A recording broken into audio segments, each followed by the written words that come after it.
Mud, Sweat and Tears, Chapter 8. Soon my parents bought a small cottage in the Isle of Wight, and from the ages of 5 to 8, I spent the term times in London, which I dreaded, and the school holidays on the island. Dad's job allowed for this because as an MP, he got almost school-length holidays, and with a constituency situated en route between London and the Isle of Wight, he could do his Friday drive-through clinic before heading down to the island. It was probably not a model way to do his duties, but as far as I was concerned, it worked great. All I wanted was to get to the island as quickly as possible, and for me it was heaven. Mum and Dad were continually building onto our small cottage to try and make it ever slightly bigger, and soon this would become our main home.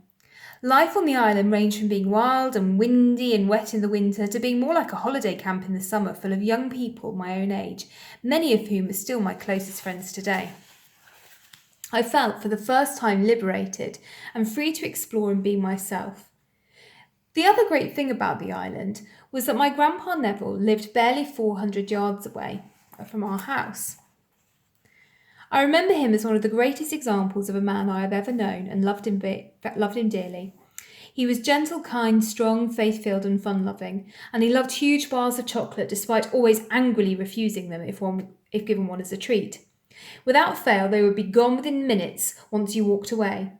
He lived to 93 and did his daily exercises religiously. You would hear him in his bedroom mumbling, "Knee bend, touch toes, reach up high and breathe." He said it was key to good health. Not sure whether chocolate or buttered toast fitted into the regime, but hey, you've got to live life as well. Grandpa Neville died, seated on a bench at the end of our road near the sea. I miss him still today, his long whiskery eyebrows, his huge hands and hugs, his warmth, his prayers, his stories, but above all his shining example of how to live and how to die. My Uncle Andrew sums Neville up beautifully. Neville remained a schoolboy at heart, thus he had a wonderful rapport with the young. Enthusiasm, encouragement and love were his watchwords. He was an usher at Winston Churchill's funeral and moved easily amongst royalty, but was equally at ease in any company. He lived up to Kipling's "If you can talk with crowds and keep your virtue, or walk with kings, nor lose the common touch." He was both a perfect sportsman and a perfect gentleman. I never heard him speak ill of anyone. I never saw him perform an unkind act. He was in all respects a wonderful man. Granny Patsy was also a huge part of my upbringing on the island, a remarkable lady with an extraordinary life behind her. She was kind, warm, yet fragile, but to us she was simply Granny. As she got older, she struggled with tender vulnerability against depression. Maybe it was in part due to her guilt over her infidelity to Neville when she was younger. As an antidote, though, she developed a penchant for buying expensive but almost entirely pointless objects, in the conviction that they were great investments. Among these, Granny bought a fully decked-out antique gypsy caravan and a shop next to the village fish and chippy, 200 yards up the road from our home. The problem was that the caravan rotted without proper upkeep, and the shop was turned into her own personal antiques junk shop. It was, of course, a disaster. And to that fact, the shop needed manning, often by various members of our family, including Nigel, who for the most part of the time sat fast asleep in a deck chair outside the shops, with a newspaper over his head, and you get the idea that life was both unprofitable and characterful. But, above all, it was always fun. Nigel was Granny's lovable rogue of a second husband who actually had been a very successful politician in his time. He had won a military cross during the Second World War and went on to hold a junior ministerial post in government in later life. To me, though, he was a kindly, gentle grandfather figure, loved by us all. So growing up at home was always eventful, even though it was also definitely chaotic. But that was typical of my parents, especially my mother, who even by her own wacky standards was and remains pretty offbeat, in the best sense of the word. In fact, I tend to sum my family up with a quote: "Families are like fudge, mostly sweet with a few nuts." The good side of this meant that as a family we were endlessly moving around and meeting streams of interesting characters from all over the world who gravitated to Mum. This was just all part of life.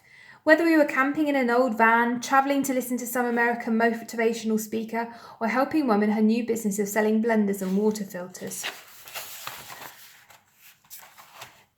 Meals were eaten at varying times of the day and night. Pork chops were pulled out of the bin with the immortal words, "These are absolutely fine," even if Dad had thrown them out the day before as they had turned silvery. It seemed that the sole aim of my mother was to fatten up her family as much as possible. This actually has pushed me the other way in later life and given me probably an unhealthy obsession with being healthy, although I do probably have my mother to thank for my cast iron stomach that has helped me with so much of my filming my survival shows over the years. God bless those pork chops after all.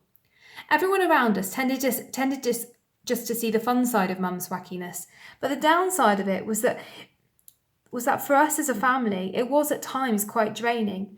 It meant that she was always right, despite some of her ideas or beliefs definitely bordering on the wacko. We would often catch her wandering around the garden with a copper rod, assuring us that she needed earthing against the excessive electricity in the house. Considering that we never had the heating on and mainly burnt candles instead of switching on lights, this kind of led us to suspect that something wasn't entirely normal about our mother.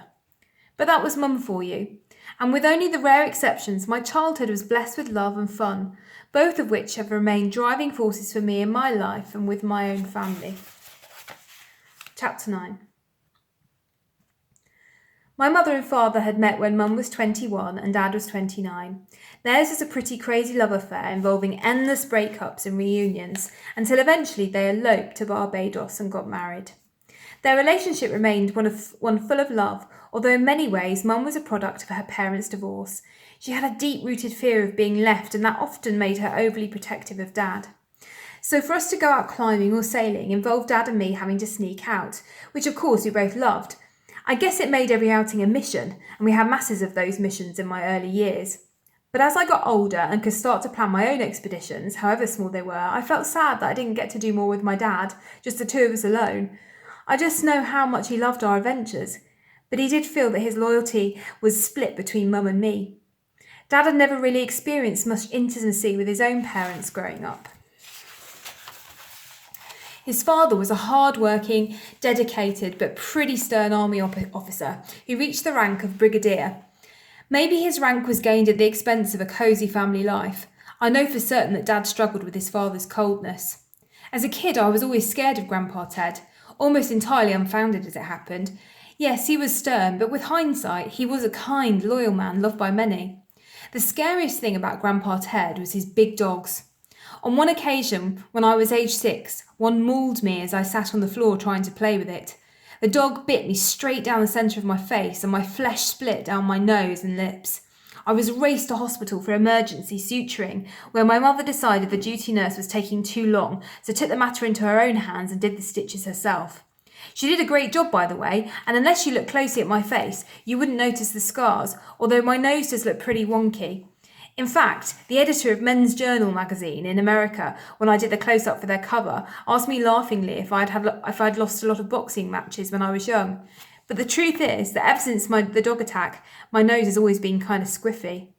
If Grandpa Ted was stern with my own father when he was growing up, then Dad's mother was even sterner still. She had a fierce reputation, not only as a great character, but also as someone who did not tolerate foolhardiness, and foolhardiness was my own father's middle name.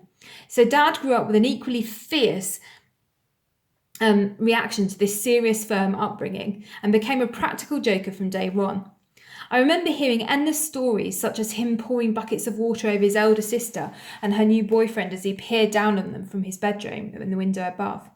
In many ways, Dad never really grew up. It's what made him such a wonderful father, gentleman and friend. And in turn, I never had the ambition to grow up too fast either. I remember once on a family skiing trip to the Alps, Dad's practical joking got all of us into a particularly tight spot. I must have been aged about 10 at the time and was quietly excited when Dad spotted a gag that was begging out to be played on the very serious-looking Swiss-German family in the room next door to ours.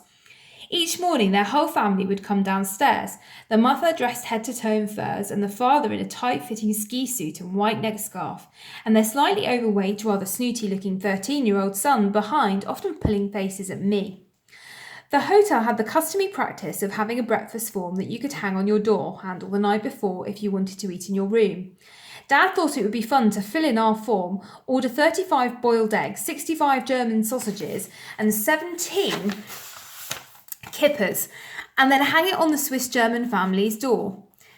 It was too good a gag to pass up. We didn't tell Mum, who would have gone mad, but instead filled out the form with great hilarity and snuck out last thing before bed and hung it on their door handle. At 7 a.m. we heard the father angrily sending the order back, so we repeated the gag the next day and the next. Each morning the father got more